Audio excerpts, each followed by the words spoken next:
이정후가 하루 쉬고 다시 출격을 했습니다. 샌프란시스코가 인터리그 경기로 뉴욕까지 날아갔고 양키스와의 3연전을 시작해서 무려 10경기를 원정 경기를 치르는 일정입니다. 이정후는 현재 11경기 출전해서 타율 3할 3푼 3리 45타수 15안타 4타점 11득점 3도루 OPS가 0.908이라는 908이라는 기록으로 타격은 내셔널 리그 9위고 2루타는 7개로 전체 1위에 올라 있습니다. 홈런이 없는데도 OPS가 0.908이라는 것 자체가 놀라운 상황입니다. 거기다 호수비 본 것만도 3번입니다. 동료 투수들이 더 자신있게 투구할 수 있도록 도와줬죠. 이정후의 메이저 리그 완벽 적응으로 덩달아서 샌프란시스코 자이언츠 성적도 9승 3패 다저스를 제치고 2위에 올라 있는 상황입니다.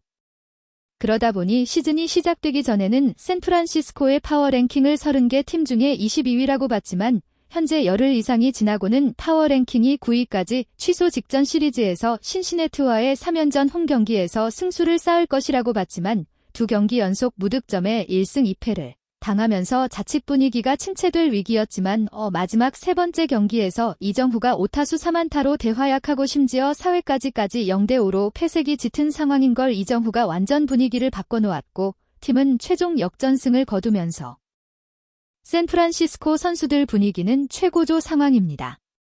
이 분위기를 이어가기 위해선 이제 동부리그 최강팀 아니 메이저 리그 최고 인기팀 뉴욕 양키스를 넘어야 하는 과제가 생겼습니다. 이정후가 처음으로 뉴욕을 가보게 된 것이고 당연히 인생 처음으로 양키 스타디움에서 경기를 해보게 됩니다. 샌프란시스코 자이언츠 멜빈 감독은 양키스천 선발 라인업에 이정후를 3번 타자로 출격시켰습니다. 1번 타자부터 순서대로 전해보면 야스트렘스키 아다메스 이정후 체프먼 라모스 웨이드 주니어 플로레스 베일리 피츠제럴드 그리고 선발 투수는 2경기 평균 자책점 3.18을 기록한 로비레이입니다.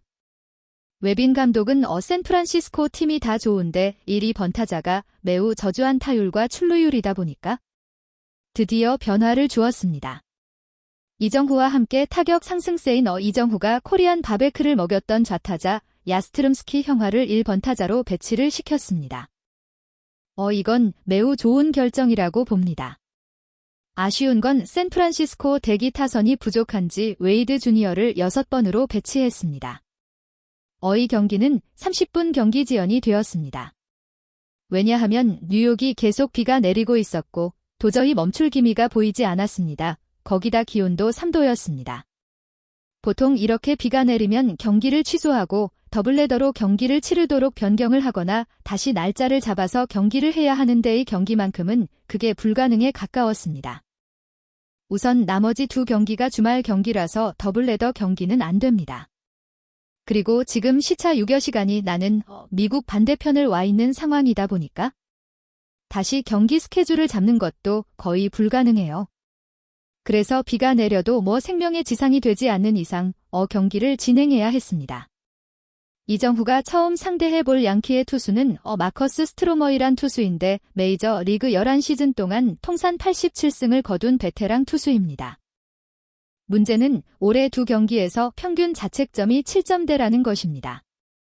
구속도 뛰어나지 않고 땅볼 유도 투수입니다. 제구가 불안하면 두들겨 맞기 딱 좋은 투수죠. 날씨의 변수가 과연 타자 투수 어느 팀이 유리하게 될지 예측 불가입니다. 인터리그 원정인 만큼 샌프란시스코가 먼저 공격을 하게 됩니다. 스트로머는 연습에서 딱 봐도 뭔가 불안해 보였습니다. 왜 이 경기에 선발 투수로 나오는지는 잘 모르겠더라고요. 1번 타자 야스트렘스키는 초구에 제대로 잡아당겼고 2루타를 쳤습니다. 샌프란시스코 12경기에서 1회 1번 타자가 2루타 장타가 나온 건 올 시즌 처음입니다. 이러면 이정후가 타점 올릴 기회도 처음 갖게 된 거죠. 이정후는 3번 타자인데 타점인의 개밖에 없었습니다. 타율 장타율 다 좋은데 왜 타점인의 개냐? 바로 1, 2번 타자들이 출루를 하지 못해서입니다. 시작이 매우 좋죠.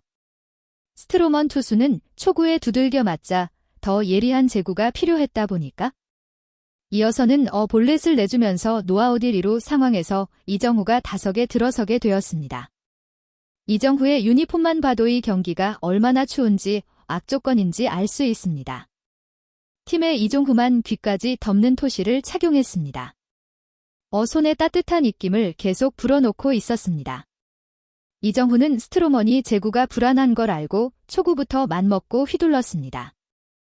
공이 그렇게까지 제구가 안 돼서 올 줄은 몰랐는지 헛스윙을 했습니다. 그 다음 공을 지켜봐도 또 볼입니다. 어라 이러다 진짜 말로 되겠더라고요. 스트로머의 입장에서도 이미 2경기 부진했고 이 경기 비까지 내리면서 3경기 연속 부진할 상황이다 보니까 어떻게든 가운데로 공을 던지고 봐야 했습니다. 그랬더니 이정후가 3구째에 걷어올렸고 이 공은 쭉쭉 뻗어가더니 가운데 담장을 넘는 3점짜리 대형 홈런이었습니다. 전문가들 팬들 모두 양키스전에서 홈런이 나올 것 같다는 예상이 정말 많았고 주말에 양키 스타디움에서 홈런 나오면 정말 좋겠다 했는데 이정후가 그대로 그 소원을 들어주었습니다. 이번 홈런은 완전 스트로먼이 도와준 거나 다름없습니다. 우선 비가 내리고 바람도 거센 세대 그 바람이 역풍이어서 경기 전 방송 중에도 바람도 변수라는 것을 알려줬습니다. 그래서 오늘 경기에서 이정후의 홈런을 보는 건 어렵겠다고 생각했죠. 그런데 이 역풍을 뚫고 120m를 날리는 대형 홈런이었습니다. 이 악조건 상황에서 샌프란시스코에게 승리의 기회를 주었습니다. 하지만 안심은 하면 안 되죠. 악조건이 샌프란시스코에게도 영향을 미치는 거니까요. 샌프란시스코는 1회에만 5점을 내면서 타순이 한 바퀴 돌았고 고마운 스트로머는 1회에 45개의 공을 던지고 강판당했습니다. 이정후와 다시는 만날 수 없을 것 같기 때문에 기억해줘야 할 것 같습니다. 이정후가 2025년 첫 홈런을 뉴욕 양키선에서 때려냈습니다. 이정후는 2회에 바뀐 좌투수 야부를 상대했는데 이 투수와 지난해부터 봤지만 이 타수 땅볼과 플라이볼로 무안타였습니다. 그리고 이번 대결에서는 안타성 코스를 유격수가 호수비의 점프 송구까지 완벽하면서 아웃이 되었습니다. 선발 투수 로비 레이는 1회를 잘 마무리했는데 관중들이 매우 적다 보니까 투수의 소리도 적나라하게 들렸는데 로비 레이는 던질 때마다 젖먹도 힘을 다하듯이 괴성을 지르면서 투구를 했습니다. 악조건 속에서 투구다 보니까 안쓰럽기까지 하더라고요. 4회까지 5대1로 앞선 샌프란시스코는 5회의 선두 타자가 이정후가 되었습니다.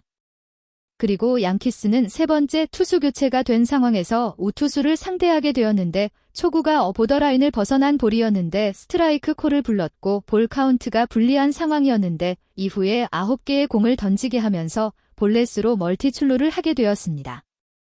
이정후가 나가니까 그리고 또 점수를 올리네요. 5회에 3점을 내면서 이정후는 득점도 2개를 늘렸습니다.